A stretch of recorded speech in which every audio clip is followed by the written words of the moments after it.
Hi again, and thanks for joining us on the Landscaping Out on a Limb podcast. This month, again, we have Phil Prokash with us. Phil is one of our outdoor living experts, and we're going to talk a little bit about fall. We're into October now, and there's a lot going on in landscaping in the fall and outdoor living.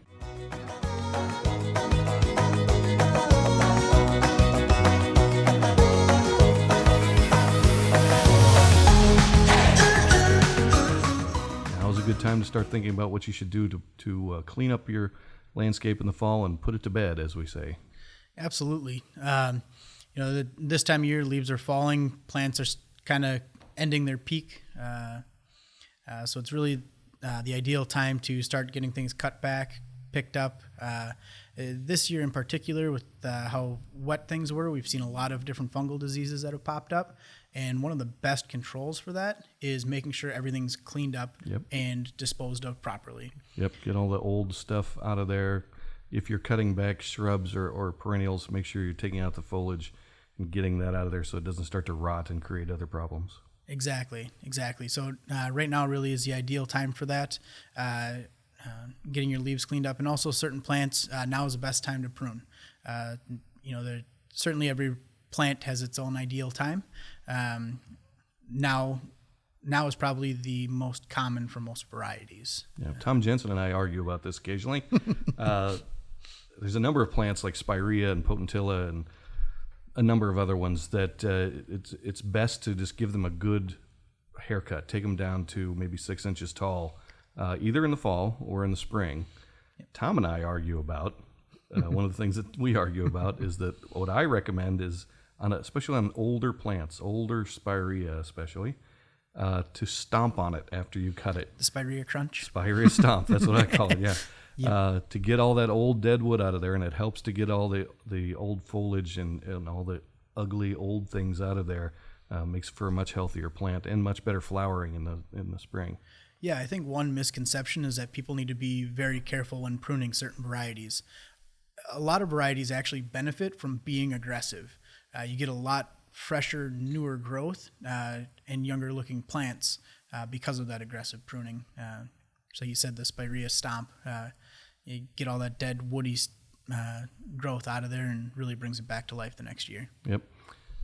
All that is talking about we're moving a little too close to winter when we start talking about this stuff. I mean, there's still a lot of outdoor living to do in October and even into November, especially if you've got some things in the landscape, some aspects of the landscape that'll get you outdoors. Things like fire pits, fire tables, hot tubs. Threeseason rooms. A lot of ways to still be out in the landscape when the weather's getting a little cooler. Yeah, obviously we're in Wisconsin here, so you get a couple months of that real nice, hot, warm, sunny weather. The rest of our time is spent in those cooler nights. We still get warmer days, but those cooler nights, so having things like either fire tables or fire pits in your yard really create a nice atmosphere. Another great thing that you mentioned was hot tubs. Great way to bring the family together. I hear people joke about you can't bring a cell phone in a hot tub. Certainly you can, but you'll probably lose it at some point. I could drop it first day. Yeah, but if you think about it, you go out there as a family to go relax and hang out. For the most part, people put their phones away, and you can actually have a conversation while you're out there, which is a nice kind of unforeseen element, I think. It's a good way to get to relax and not be on a device or in front of the television. Still be outdoors, getting some fresh air. It's a great thing, and same thing with fire tables, fire pits, and we should probably give an overview. Fire tables are mostly a structure, a table with a fire element in the middle of it, usually run by propane, but can be by natural gas. Yeah, the fire tables, there's usually a little more flexibility there. Normally they're not hard lined in. Normally they have a tank underneath, so there's a little more flexibility as far as they're portable. You can move them around, rearrange your patio, kind of like you rearrange your living room. Yeah, it's a good DIY way to add some fire to your landscape too. It's basically just purchase it, take it home, or we'll set it up for you, and it's there and ready to go. But we can build things in too, like what we call fire pits. Might be something that's more structurally in place, part of the patio or part of the landscape. Yeah, typically with fire pits, we do build it right into the patio, so it's more of a fixed element. A lot of times we'll see that with wood burning. We can do gas burning still, but it's really hard to beat the aroma of a wood fire. Right. Yep. And typically when we have that, it's nice to have that fixed piece. That way we're controlling all the ash and things like that. The portable fire pits function okay, but it's not quite the same as... Right. It's just a little different, Yeah. different feel. And that kind of depends on your space too, and what you need and what you can do in your landscape. Yeah, absolutely. And another thing we got to look at is setbacks from municipalities, things like that come into play when we're looking at a fixed It's got to be depending on where you are. It's got to be a certain number of feet from your structure, from your house or garage. Yeah. And some municipalities don't have it. They have a suggested setback, but not required. In some places, it needs to be 75 feet. Wow. So it's really... I didn't know it was that far. That's wild. Yeah, there's very few, but most are 10 to 20 feet. It covers a majority of your areas. Yeah. But, yeah, and you put in one of the landscapes, I think it was this year, maybe it was last year, to put in a really unique fire and water piece. Yeah, we had, we wanted a unique feature of some sort. The wow factor. Yeah, we wanted we wanted the wow factor. I think we really nailed it on the head with this one. We ended up taking a couple pieces of natural stone and polishing the tops and bottoms of each so they could stack, and then we plumbed a gas line through it and a water line. So it actually is a water fountain that has a submersible gas burner that shoots flames out the top. Doesn't shoot, has a flame. Shooting flames. So no fireworks, but it's very, very nice ambiance. Yes, yeah. So you actually have the nice water sound, and you have the fire presence that you can sit around, just like a fire pit, essentially. Yeah, it's as unique as anything I've seen in quite a while. It's hard to top that one. Yeah, it turned out awesome. And the really nice polished granite, just Yes. gorgeous stone too. Yep. Yeah, and there's a lot of flexibility there too. This one in particular, we wanted to treat it more like a fire pit, so we did 2 stacks. So that way you're sitting across from each other, you can still see each other and have a conversation like a regular fire pit. If you're looking for more of a feature, we can stack 3 or 4 of them high to really get a huge impact. Right. It's a very nice piece. So yeah, fire is definitely something that we can still be enjoying through this part of the year, even into December, depending on how our December goes. It is Wisconsin after all. It depends on how Mother Nature is to us. Yeah. And the hot tubs, we carry a number of types of hot tubs or spas that have differing uses. We have some things that are just good for getting out there and splashing around and having a good time, and then there's some things that are a little bit therapeutic as well. Yeah, we have a couple different lines that we carry. One is designed more for you're looking to pack a lot of people in it, more of a party spa, so to speak. You have 3-4 kids. You're looking to pack 7-8 people in there every time. You want more of the bench seating versus the loungers. Whereas the other line focuses more on the lounging part of it, more of the therapeutic jets. They all have jets in different types, but the other line is more for the actual massage and things like that. It's great, especially even if you have kids that are in sports, especially in fall, you have football, soccer, things like that. It's great for the kids after either a long tournament, long night of practice. They can go in those hot tubs and relax, and it really helps their bodies recover. Or if you're just old landscape sales managers like me and want to... Pretty awesome for that, too. Yeah, it's pretty nice to get out there and relax the old bones every once in a while. Just make sure we have some steps for you to get in there. Yeah, I'm going to need those. Thanks.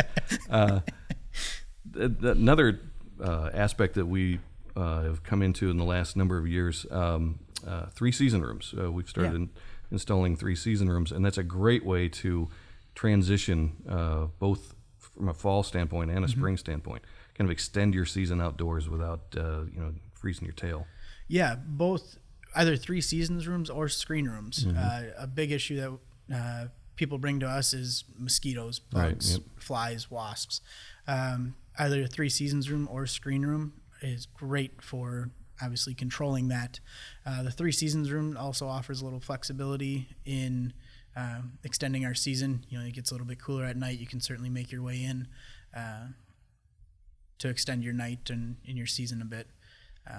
Yep, helps keep the fall chill away a little bit, and also keeps the mosquitoes away. But also in the spring, if you're on the lake, it keeps those lake flies at bay, at least for a little while. Absolutely. So it's good to have good transition point, like I said. Another thing we should touch on is we're getting into that time of year when if someone comes to us with a landscape project, we may or may not be able to get this thing in before winter, which is they may not, our client may not realize it, but that's probably in a good position for them for next spring. I mean, now is the time to plan. Yeah, that's always a great question that people bring to us is, when do I start? When do I start this process? And, in a perfect world, you call me today, I'm there tomorrow.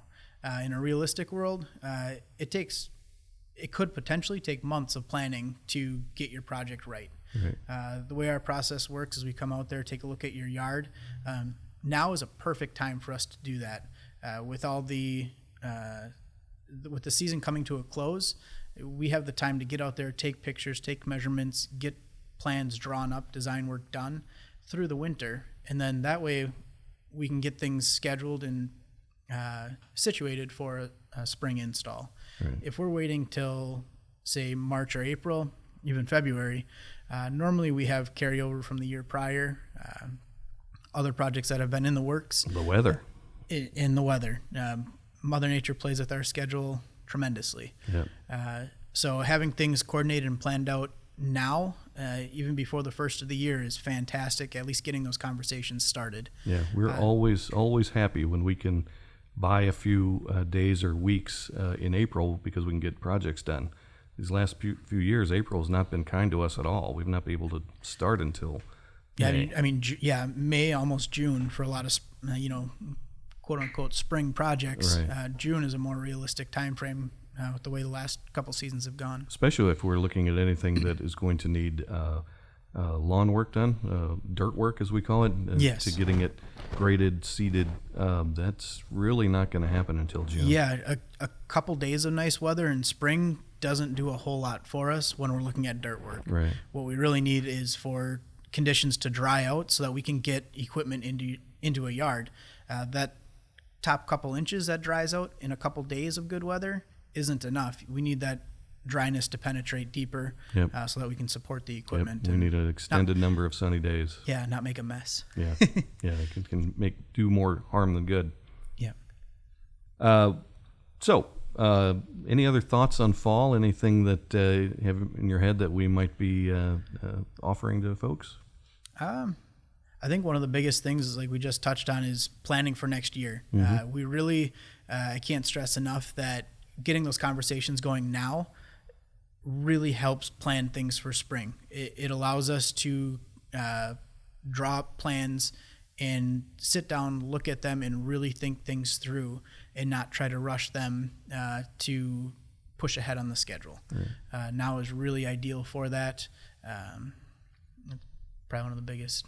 Yep, and for me, it's October. It's still pretty nice out. Most days are going to be really nice, so get out there, do some outdoor living. Get outside and do what you want to do and do what you can do, and maybe add some elements to your landscape that allow you to do that. Touching back on the fire products and hot tubs and things like that. There's still some nice weather to be had in October, even into November. And then Wisconsin winters will punch us in the mouth. Right. And with the hot tubs, a lot of times those are used all the way through the winter. So getting one put in late October, early November is really a great time. A lot of people will shut them down in the summertime. It's just too warm. You don't want a 90-degree day, jump in your 100-degree hot tub. So people will think about putting them in fall. Right. Because through the winter is typically when you get your optimal use. Okay. Thanks for coming again, Phil. Yeah, thanks for having me. And thanks for tuning in.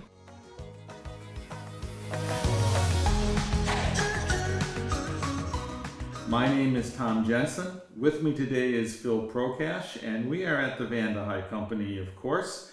We want to talk to you this month about an accessory to your yard that you may not thought of. We're talking about fire. Different ways that you can add fire to your landscape, different ways that you can enjoy fire in your landscape. Phil, let's start with a question for you. what does fire do? Why is it a draw to so many people? Fire is one of those elements that, thinking back in time, back to kind of primitive ages, fire is the one element that people tend to congregate to. You think of the weekend up north. We just had this past weekend. You go up north, everyone tends to congregate around the fire. It's that one element that brings everybody together, kind of sets the atmosphere. Depending on the element that you're using, whether it's a fireplace, fire pit, fire table, it's just something that for some reason people are drawn to it and adds a lot of excitement to your yard. Now, you mentioned a couple of different ways of doing fire. I mean, I tend to think of campfire. That's what comes to my mind first. But you mentioned things like a fire pit, a fire table, a fireplace. What's the difference? It really comes down to a few things to consider. One is your municipal codes. Each municipality is different as far as what setbacks are required and what's allowed. The next part is how you foresee yourself using it. It's really hard to beat the atmosphere that a true wood fire brings to the table. You have the smell of the smoke, you have the heat radiating off. You really can control the size of the size of the fire in that sense. But there are a few things that come with that, as far as you need to have wood. It tends to be a bit messy. It is helpful to have something to burn. It does. And especially in a residential setting, not everyone has access to that. So in that case, it's nice to look at options of either a fire table, or we can do fireplaces or fire pits that have the gas line direct fed to it. In that case, you're able to, just like a gas grill, you turn the knob, set your flame, press a button to ignite it, and away you go.